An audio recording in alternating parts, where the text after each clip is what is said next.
आज का हमारा टॉपिक है अकॉर्डिंग टू वेदर। सर्दियाँ, बहुत ज़्यादा ठंडा मौसम है और उसकी वजह से सबसे ज़्यादा प्रॉब्लम जो हमें फेस करनी पड़ती है वो होती है खुश्क स्किन की। और खुश्क हमारी स्कैल्प हो जाती है, ड्राई स्किन, ड्राई स्कैल्प, जिसकी वजह से मल्टीपल प्रॉब्लम्स हमें फेस करने पड़ते हैं। और ख़ास तौर पे वो लोग जिन्हें स्किन का इशू है वो बहुत ज़्यादा सफ़र करते हैं। क्या कॉजेज़ होते हैं? नंबर वन, वेदर, जो आजकल हम सफ़र कर रहे हैं। Number two, ageing. एजिंग, जैसे जैसे आपकी एज बढ़ती जाती है आपकी बॉडी से मॉइस्चराइज़र ख़त्म होता चला जाता है, आपकी बॉडी ड्राई हो जाती है और मल्टीपल मसाइल का शिकार होती है because of the dryness. Number three, कुछ ऐसी मेडिकेशंस आप यूज़ करते हैं जो कि आपकी बॉडी के अंदर ड्राइनेस करवाती है। जैसे बहुत सारे लोग ब्लड प्रेशर की मेडिसिन लेते हैं, आपको शुगर अगर है, आपको अगर कोई ऐसी मेडिसिन हैं जो कि आपका खून पतला करने वाली दवाइयाँ होती हैं। इसके अलावा कुछ एंटी एलर्जिक ऐसी दवाइयाँ होती हैं जो कि आपकी बॉडी के अंदर ड्राइनेस करवा देती हैं।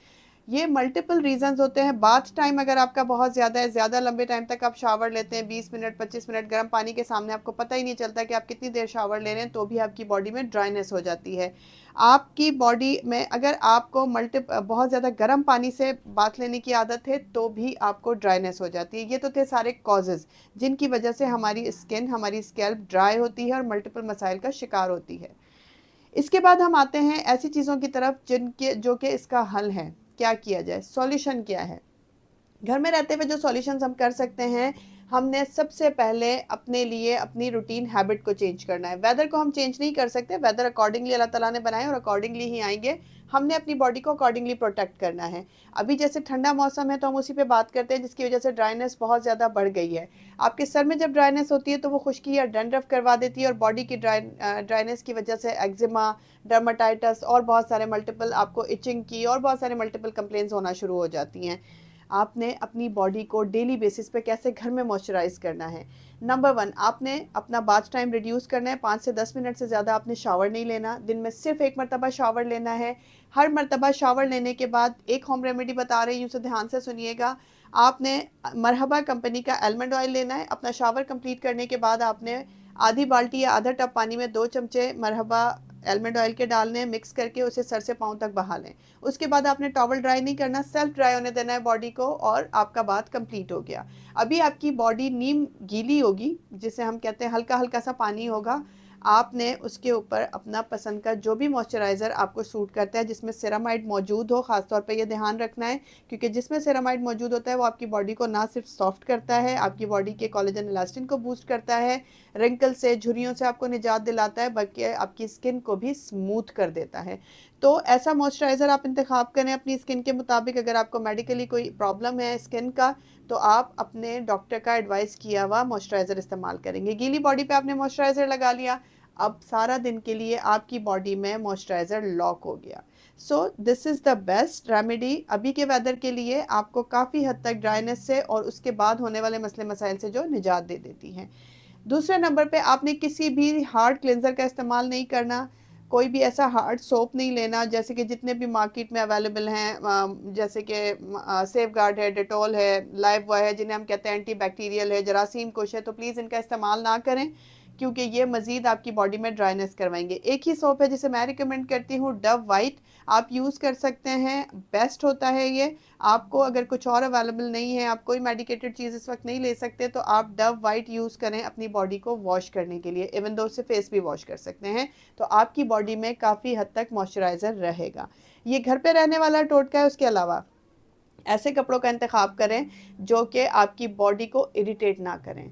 जब भी घर से बाहर निकलें आपने अपने हाथों को ग्लव से कवर करना है, अपने सर को कैप से, दुपट्टे से, शॉल से, स्कार्फ से, व्हाटएवर यू वांट, आप उसे कवर करके घर से बाहर निकलेंगे। आपने अपने आँखों को सर्द हवा से बचाने के लिए, इचिंग से, इरिटेशन से बचाने के लिए कोशिश करें उसमें ग्लासेस का इस्तेमाल करें। लिप्स की ड्राइनेस बहुत कॉमन होती है इस वेदर में, तो आप लिप्स की ड्राइनेस के लिए सबसे बेहतर तो ये है कि आप पेट्रोलियम जेली का इंतखाब करें। White petroleum jelly over the counter easily her grocery store पर दस्तयाब होती है, अच्छी क्वालिटी की लें। रात में डेली आपने अपने लिप्स को वाइट पेट्रोलियम जेली लगा के सोनी है, तो काफ़ी हद तक आपके लिप्स हाइड्रेट रहेंगे। और सबसे इंपॉर्टेंट चीज़ जो मैं आपको बताना भूल गई, हालांकि वो नंबर 1 होना चाहिए, हाइड्रेशन। अगर आपकी बॉडी की हाइड्रेशन मेंटेन नहीं है, पानी पूरा नहीं, क्योंकि सर्दियों में हमारा पानी का इस्तेमाल बहुत कम हो जाता है पीने वाले का, तो आपने अपनी बॉडी की हाइड्रेशन को मेंटेन करना है। अगर बहुत ज़्यादा पानी नहीं पिया जाता तो उसमें आपने करना ये है कि आप कॉफ़ी का इंतखाब कर सकते हैं, चाय का इंतखाब कर सकते हैं, सूप पी सकते हैं, सिट्रस फ्रूट मार्केट में बहुत सारे अवेलेबल हैं, लाइक जैसे आजकल बहुत अच्छे किन्नू हैं, फ्रूटर है, इनके ज़रिए आप अपनी बॉडी को हाइड्रेट रख सकते हैं, क्योंकि ये चीज़ें ना सिर्फ आपकी बॉडी को हाइड्रेट रखती हैं बल्कि आपकी स्किन को खूबसूरत भी बनाती हैं। रिच विटामिन सी होता है, हाइड्रेशन जितनी अच्छी और मेंटेन होगी आपकी बॉडी की, उतनी ही ज़्यादा आपकी स्किन खूबसूरत नज़र आएगी। और एक बात, हाइलुरोनिक एसिड बहुत इंपॉर्टेंट है। हाइलुरोनिक एसिड ज़रूर आप अपने फेस और अपनी नेक पर अप्लाई करें, हाथों पे अप्लाई करें, क्योंकि जैसे जैसे आप एजिंग की तरफ जाते हैं वैसे वैसे आपकी बॉडी से हाइलुरोनिक एसिड कम होता चला जाता है, कोलेजन कम हो जाता है, इलास्टिन कम हो जाता है। तो आपने टॉपिकली इन चीज़ों का इंतखाब करना है, मेकअप को प्रॉपरली रिमूव करना है, रात में अपनी स्किन को सुपर मॉइस्चराइज करके सोना है, तो काफ़ी हद तक आपको स्किन और स्कैल्प से रिलेटेड प्रॉब्लम से निजात मिल सकती है। इसके बाद हम बात करते हैं जो बहुत इंपॉर्टेंट एक टॉपिक है और बहुत सारे लोग उस पर जानना चाहते हैं, डैंड्रफ, यानी कि आपके स्कैल्प की ड्राइनेस। स्कैल्प की ड्राइनेस के लिए क्या करना चाहिए? स्कैल्प की ड्राइनेस को लोग इतना बॉदर नहीं करते कि जी हमें खुश्की है, हेयर फॉल तो बहुत ज़्यादा है बट खुश्की, सवाल करो उनसे आपको डैंड्रफ है, डैंड्रफ तो है, वो तो बहुत टाइम से है, उसका इससे कोई लेना देना नहीं है, बस हमें हेयर फॉल है। तो प्लीज़ प्लीज़ प्लीज़ कंसिडर करें डैंड्रफ को कि वो एक बीमारी है। अगर आपको डैंड्रफ है तो आपके हेयर ग्रो नहीं करेंगे प्रॉपरली, आपको हेयर फॉल भी होगा, आपके बालों की दो नोकें भी बनेंगी, आपके बाल जो हैं वो रफ भी हो जाएंगे। तो डैंड्रफ को बीमारी कंसीडर कीजिए, क्योंकि ये एक फंगल इन्फेक्शन है। बहुत सारे मार्केट में शैम्पू अवेलेबल हैं, जैसे सेल्सन ब्लू है, एंटी डैंड्रफ शैम्पू में हमारे पास हेड एंड शोल्डर है, और इस तरह के मार्केट में कुछ नाम हैं जो लोग कुछ उसे इस्तेमाल करते हैं कॉन्टीन्यूस बेसिस पर, और जब तक वो उसे इस्तेमाल करते रहते हैं तो काफ़ी हद तक डैंड्रफ से उन्हें निजात मिल जाती है, और जब वो उसका इस्तेमाल बंद कर देते तो डैंड्रफ वापस आ जाती है, क्योंकि वो कोई इलाज नहीं है, वो सिर्फ एक वक्ती आपका आप उसे कहें कि वक्ती तौर पे आपको आराम आ जाता है उससे।